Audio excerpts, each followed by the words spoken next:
Bienvenue dans les interviews des leaders inspirants vers un engagement et un management conscient pour harmoniser le monde qui nous entoure. Aujourd'hui, je suis ravie de recevoir Eric Hubler. Eric, bonjour. Bonjour Sandrine. Merci de participer à ces interviews. Dans les précédentes interviews, nous avons déjà abordé la notion de leader, mais il en existe plusieurs facettes. Déjà être leader pour soi, se questionner sur ses valeurs, ce qui nous anime, ce sur quoi nous souhaitions nous engager, partager, sur ce qui nous donne de la joie, de l'énergie. C'est trouver cet équilibre entre l'être et le faire, entre le corps, l'âme, l'esprit, les émotions, l'équilibre entre vie personnelle et professionnelle. Trouver cet équilibre intérieur renforce notre énergie vitale. Notre leadership s'harmonise avec notre énergie intime et ce sur quoi nous souhaitons nous engager, ce qui fait sens pour nous. Avec Eric, nous nous connaissons depuis quelques années au travers du collectif Performance et qualité de vie au travail.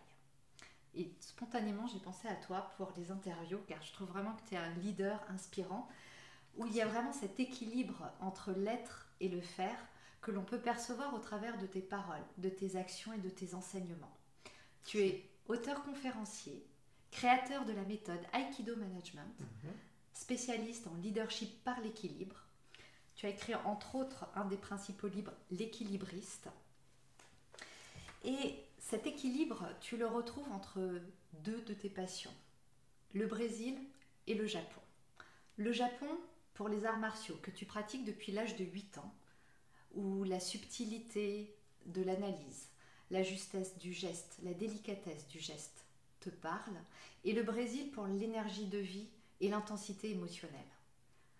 Tout ce qui te lie à ça, tu le transmets justement au quotidien, à titre personnel et professionnel. Alors la toute première question que je pose à chaque fois, c'est quelles sont justement tes valeurs, ce qui t'anime? Déjà, c'est très bien résumé. Merci, et merci de m'accueillir Sandrine, et bonjour à tous. Alors mes valeurs, si je devais les résumer, elles se déclineraient de la manière suivante. La première des valeurs, pour moi, c'est l'amour et la famille. Alors c'est deux mots, mais parce que ça va ensemble. Pourquoi? Parce que je pense que déjà une vie sans amour n'est pas une vie très intéressante, et pour moi, la famille, c'est le premier cercle d'expression de l'amour. J'y accorde beaucoup d'importance, j'y accorde du temps, de l'attention. Mais l'amour, c'est pas seulement la famille. L'amour, ça va au-delà. C'est-à-dire, c'est une attitude dans la vie, c'est l'amour des autres, c'est l'amour de la nature, c'est la bienveillance qu'on peut trouver en soi, exprimer en soi dans son quotidien. Et je crois que ça commence par soi-même. Pour pouvoir exprimer l'amour, il faut sentir de l'amour en soi, donc il faut aussi s'aimer soi-même. Pas un amour égocentrique, un amour de soi, mais tout simplement parce qu'on on a la chance d'être des êtres vivants, des êtres humains, et que ça se respecte, ça se travaille, ça s'affine aussi. Donc voilà, c'est une attitude dans la vie. Voilà. Donc ça, c'est la première valeur. Ensuite, une valeur très importante pour moi, et là encore, je vais l'associer avec deux mots. J'ai peut-être ce défaut d'ailleurs parfois de prendre deux mots, c'est ce que me dit mon épouse d'ailleurs. Mais bon, c'est la notion de liberté que j'associe à l'esprit d'aventure.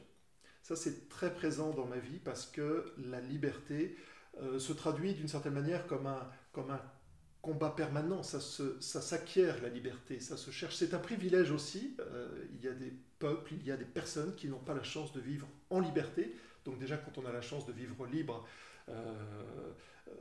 libre de ses mouvements, libre de ses pensées. Je pense à George Orwell, 1984, où on voit ce que peut être le contraire de la liberté, et je n'aspire juste pas à vivre dans un monde comme ça. Donc la liberté, c'est aussi un privilège, et je remercie tous les jours de cette liberté qui se traduit là encore de différentes manières. Et puis également le fait de savoir aussi se libérer des conditionnements. Là, on est sur un sujet qui me tient à cœur aussi, apprendre à être vrai et à penser par soi-même. Voilà. C'est aussi un thème, si tu veux, qu'on pourra aussi redévelopper. Donc, la liberté, pour moi aussi, va se traduire dans l'esprit d'aventure, c'est-à-dire la liberté de découvrir de quoi le monde est fait, de quoi les gens sont faits. C'est le voyage, donc le voyage pour découvrir des cultures, des peuplades, de la nature telle qu'elle est dans le monde entier. C'est aussi le voyage intérieur, si tant est qu'il y ait voyage intérieur, on peut se dire voyage, est-ce qu'il n'y a pas une distance intérieure, mais il y a quelque part une quête de soi. C'est aussi une forme d'expression de la liberté et de l'esprit d'aventure, c'est d'aller explorer ce qui se passe en soi. C'est l'aventure entrepreneuriale, qui est importante aussi dans ma vie. Donc pour moi, dans l'aventure, il y a vraiment l'esprit de l'audace, de la quête, il y a le dépassement, il y a la surprise du quotidien.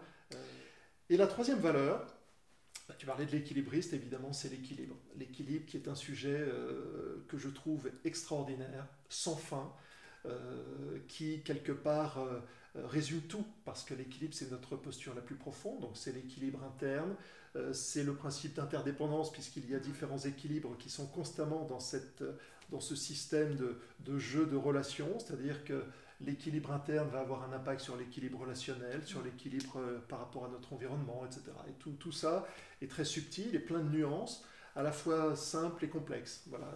Et donc j'ai une vraie valeur basée sur la recherche de l'équilibre et de tout ce que ça peut vouloir dire. Et comment ça s'anime justement dans ton quotidien? Alors, ça s'anime à travers, tu sais, quand on parle par exemple, il y a un lien entre l'équilibre et l'énergie. Donc il y a 4 leviers pour moi fondamentaux pour travailler sur à la fois son énergie et son équilibre. Ça passe d'abord par le corps. Voilà. Donc ça veut dire que chaque jour, il faut un rendez-vous avec son corps. Il faut pouvoir en prendre soin, l'entretenir.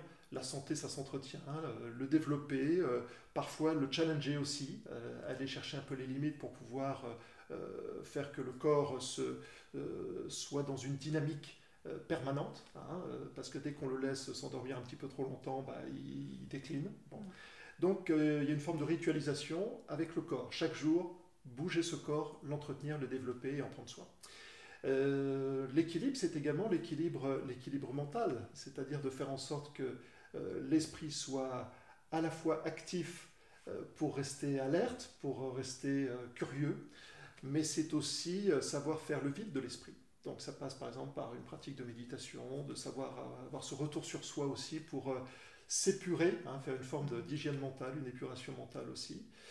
Le troisième levier, ça va être l'équilibre émotionnel, d'être toujours attentif à la manière dont les émotions s'impriment sur moi. Est-ce que la joie l'emporte sur la colère? On peut dire que beaucoup de situations dans la vie pourraient facilement nous mettre en colère. Ça demande une attention, une vigilance. Donc c'est la notion d'équilibre émotionnel, faire attention à son cœur. Et puis le quatrième volet de l'équilibre, c'est l'équilibre spirituel au sens l'équilibre de l'âme. Être attentif à cette dimension-là, je pense que c'est la plus belle partie de nous-mêmes, c'est celle qui nous transcende et elle a aussi besoin qu'on s'en occupe. L'équilibre âme, corps, esprit, émotion. Exactement, on retrouve ces 4 niveaux, tout à fait. Et justement, avec que ce soit le voyage, l'aventure, la liberté, le mouvement, l'amour, comment tu les as mis en œuvre en fait au niveau personnel, tu nous l'as partagé, et au niveau professionnel, comment tu transmets ça? Alors, mon métier, moi, est aujourd'hui, et depuis une quinzaine d'années, c'est un métier donc de partage, de transmission, d'échange. Donc, je suis au contact du public, je donne des conférences, j'anime des formations, je fais du coaching individuel également. Ce sont autant de façons différentes de faire le même métier. C'est-à-dire pour moi, je disais, c'est du partage, c'est de l'échange, c'est d'aller au contact de publics qui sont demandeurs quelque part de réponses, de solutions pour aller cheminer de manière de plus en plus autonome et équilibrée justement. Donc la méthode Aikido Management en fait m'est venue en 2003 alors que je réfléchissais à ma reconversion professionnelle. À l'époque, j'étais en poste dans une entreprise où je m'occupais de développement commercial. Et puis, j'ai fait un arrêt sur image pour trouver une autre évolution professionnelle. Et là, se sont réunis trois aspects. L'aspect Aikido, arts martiaux, l'aspect management et l'aspect développement personnel. Et c'est devenu la méthode Aikido Management. Autrement dit, une méthode de développement et de renforcement du leadership à travers les principes de l'équilibre, comme tu le dis très justement. Et je pense qu'on est tous confrontés à ces questions de recherche de l'équilibre, de travailler sur notre posture dans la vie, notre manière aussi de respirer, notre manière d'interagir avec les autres, de conduire des projets, de trouver du souffle. Tu vois, cette notion de respiration, c'est trouver du souffle dans nos projets, dans tout ce qu'on fait. Donc à partir de là, la méthode Aikido Management propose un travail sur 3 aspects principaux qui sont la posture juste, l'action juste et la relation juste. Voilà, c'est le triptyque qui structure en fait cette approche du leadership. Et ça concerne tout le monde, on en est tous là à devoir travailler sur notre posture. Donc on revient aux 4 éléments que je disais tout à l'heure. Une posture, c'est une posture physique, mentale, émotionnelle, spirituelle. On peut retrouver exactement les mêmes principes. L'action, ça va être la manière dont on met en œuvre, dont on traduit dans l'action nos idées, nos envies, nos aspirations. C'est la notion d'engagement. Donc on va travailler sur des concepts comme l'efficience, comme la fluidité, par exemple. Et la notion de relation juste nous amène sur le terrain de l'harmonie, notamment. Créer les conditions de l'harmonie. Pourquoi l'harmonie? Parce que l'aïkido est un art martial qui signifie en japonais la voie de l'harmonisation des énergies. Donc c'est une belle métaphore pour parler de leadership. Comment tu définirais un leader? Alors, ça c'est un sujet intéressant. Pour moi, un leader, c'est quelqu'un qui d'abord fait un travail sur lui-même fondamental. Avant de vouloir exprimer de l'influence vis-à-vis de son environnement, de son entourage, c'est d'abord un vrai travail sur soi. Donc je ne peux pas dissocier le leadership du développement personnel. Et je dirais même du développement spirituel, une quête d'esprit. On parle bien d'esprit d'entreprise, on parle d'esprit, mais souvent l'esprit est désincarné. Donc incarner l'esprit, incarner le leadership, c'est un vrai travail sur soi. Et je pense que c'est le travail d'une existence entière. Un leader, c'est quelqu'un qui est quelque part un inspirateur, quelqu'un qui donne une impulsion, quelqu'un qui a une vision également. On ne peut pas dissocier le leader d'une vision, parce que la vision, c'est ce qui nous propulse quelque part, c'est ce qui donne l'envie à une équipe d'aller vers quelque chose de désirable. C'est ce qui fait qu'on avance et que demain nous donne la possibilité d'être meilleur qu'aujourd'hui. C'est parce qu'on tend vers cette vision, vers cette réalisation-là. Donc un leader, c'est quelqu'un sur qui va reposer cette vision, qui va en être un peu le chef d'orchestre, l'animateur permanent. Et c'est aussi, moi je le vois beaucoup dans la dimension leader, celui qui aide les autres à développer leur leadership. C'est-à-dire c'est une posture basse quelque part. C'est certainement pas un leader égotique qui voudrait affirmer son autorité sur les autres. C'est justement quelqu'un qui aide les autres à trouver en eux les ressources pour développer leur leadership. Et donc il y a un vrai travail sur la gestion de l'ego.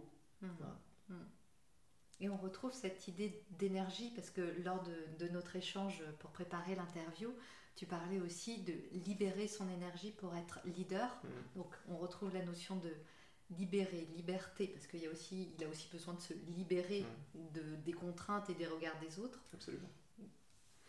Oui, Elsa, alors tu parlais tout à l'heure du Brésil et de l'énergie, c'est vrai, l'autre facette, effectivement, et j'ai passé beaucoup de temps au Brésil, en Amérique du Sud, et encore plus particulièrement au Brésil, où je suis allé de très nombreuses fois, et c'est un pays qui a une énergie de vie, de l'instant, par la musique, le carnaval. Il faut vraiment aller voir le carnaval de Rio, c'est une des plus fortes expériences de ma vie d'avoir vu ce carnaval dedans. Et quelque part, si on le ramène au leadership, l'énergie peut tout changer. C'est-à-dire qu'un individu est porteur d'une énergie. Et on sait très bien que tu prends un leader, t'en mets un autre à la place, il va se passer autre chose. Donc on véhicule une énergie qu'on va mettre à profit d'une organisation, d'une équipe, et ça change tout. Ce qui fait que c'est vraiment un travail. Je pense que le leadership est d'abord un leadership de soi, où on doit être attentif à quel type d'énergie on dégage, parce que ça va être fondateur de confiance, de motivation, d'engagement, ou du contraire, en fonction de ce qu'on a à donner. Donc gérer son énergie, effectivement, c'est tout à fait central dans la pratique du leadership. Un leader, c'est quelqu'un qui aspire, pour moi, aussi à cette notion de liberté pour pouvoir aussi libérer son entreprise, son équipe et tout, et aller vers de l'autonomie, aller vers de la libération d'énergie, c'est vraiment ça. Mais est-ce qu'on peut placer aussi le leader, on parle beaucoup de l'entreprise, mais finalement un leader, je vais interviewer aussi d'autres personnes, une blogueuse, j'ai interviewé un pasteur, on peut retrouver aussi un chanteur. C'est certainement pas cantonné à l'entreprise, le leader. C'est une attitude, je pense que... C'est-à-dire que les gens voient souvent un titre, une position dans le leadership. Ça n'a rien à voir avec une position. Le directeur n'est pas pour autant un leader, et le leader n'est pas pour autant le directeur. Tu as des gens qui sont des ouvriers qui ont beaucoup plus de leadership que leur patron, parce qu'ils sont plus résilients, ils sont plus innovants, créatifs, ils ont plein d'idées, ils ont une influence. Et on se dit, mais d'où il tient cette influence? Il dégage quelque chose. Il y a aussi une authenticité. Oui. Enfin, je trouve dans les personnes qui sont leaders, il y a une forte authenticité et respect de soi, respect de l'autre. Tout à fait. Et parce qu'en réalité, cette notion de leadership par l'équilibre, ça veut dire quoi? Ça veut dire que sans compréhension des mécanismes de l'équilibre, c'est difficile de parler de leadership, parce qu'on est tout de suite confronté à l'équilibre de soi, l'équilibre qu'on crée avec notre environnement. Donc à partir de là, se posent des questions comme l'alignement. L'alignement, c'est l'éthique. c'est l'authenticité. Ce que Élie Saint-Marc appelait ma statue intérieure. Dans un livre, je crois, qui s'appelait L'aventure et l'espérance. Et il parle de statue intérieure, il avait 15 ans. Et c'est ce rappel à sa statue intérieure qui lui a permis, en fait, de survivre en camp de concentration. Hein. Et je crois que c'est très important de découvrir justement notre statue intérieure, cette colonne vertébrale qui nous fait tenir droit, qui fait que on ne va pas se laisser corrompre intellectuellement ou d'autres manières. On est parfois seul contre tous. Et on garde son équilibre justement parce qu'on garde sa conscience et on sait se tenir droit. Et cette liberté aussi, du coup. Exactement, et on rejoint cette idée de liberté. Il y a également une notion d'audace.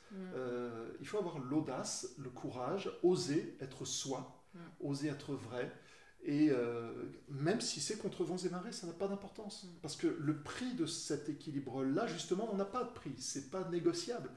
Et ça, c'est ce que parfois les gens ne comprennent pas, c'est qu'ils pensent qu'en arrangeant une situation à court terme, en acceptant de dévier par rapport à ce qu'ils sont, ils vont pouvoir arranger, dénouer une situation. C'est exactement le contraire de ce qui se passe, et la douleur va venir après. Donc parfois, le coût peut être élevé à court terme d'être soi, mais c'est toujours un chemin qui en vaut la peine. Et est-ce que des fois, c'est pas aussi par manque de confiance ? Si, souvent. Alors, ça peut être ça, mais comme ça peut être aussi une tendance à se laisser influencer, qui peut être liée d'ailleurs au manque de confiance, mais ça peut aussi un manque de respect de soi-même. Et le manque de respect de soi-même peut découler lui-même d'un manque de connaissance de soi-même. Alors, c'est pas pour ça qu'on doit être pointé du doigt, parce que derrière, il y a tout un cheminement personnel. On a pu grandir dans un cadre qui n'était pas propice à l'estime de soi, à la confiance en soi. Et combien de gens m'ont relaté des difficultés dans ce domaine-là. D'où l'importance, tu l'évoquais, de ce travail personnel, parce qu'effectivement, si on parle de confiance, suivant l'éducation qu'on a eue, notre histoire, elle a des fois été mise à mal, et elle n'est pas perdue, elle est là, en fait. Donc c'est vraiment cette redécouverte, en fait, de soi. Et il y a différentes façons d'avoir confiance. Chez certains, ça va être en réaction à un environnement dans lequel ils ont grandi qui ne leur convient pas, qui fait que c'est une lutte quelque part pour s'en sortir et trouver en soi la confiance. Alors, il faut s'assurer qu'elle soit durable et qu'elle soit basée sur les bons piliers, parce que être toujours en réaction nous rend fragiles. C'est toujours le signe quand même d'une vulnérabilité. Mais c'est une vulnérabilité qui peut être palliée, c'est-à-dire après on va finir par devenir la personne qu'on est après avoir été contre quelque chose. Mais c'est toute la question de la dualité, il ne faut pas lutter contre soi-même. Le roseau, oui. Être fluide. Absolument. Et sentir la fluidité dans son corps pour pouvoir la transmettre aussi. Je cite souvent Bruce Lee qui dans une interview disait à un journaliste « Be water my friend ». Et c'est cette idée de la fluidité de l'eau, être comme l'eau justement qui s'adapte. C'est l'eau qui coule dans le rocher, en fait elle fait son lit, elle s'adapte et elle ne change pas sa nature, elle s'adapte aux circonvolutions, elle reste elle-même. Elle n'a pas besoin de se transformer elle-même pour s'adapter, elle reste elle-même parce qu'elle est fluide justement. Donc on peut être totalement fluide, adaptable au monde, quelles que soient ses résistances, ses difficultés, ses épreuves. On n'a pas besoin de se transformer soi-même pour coller à ce monde-là.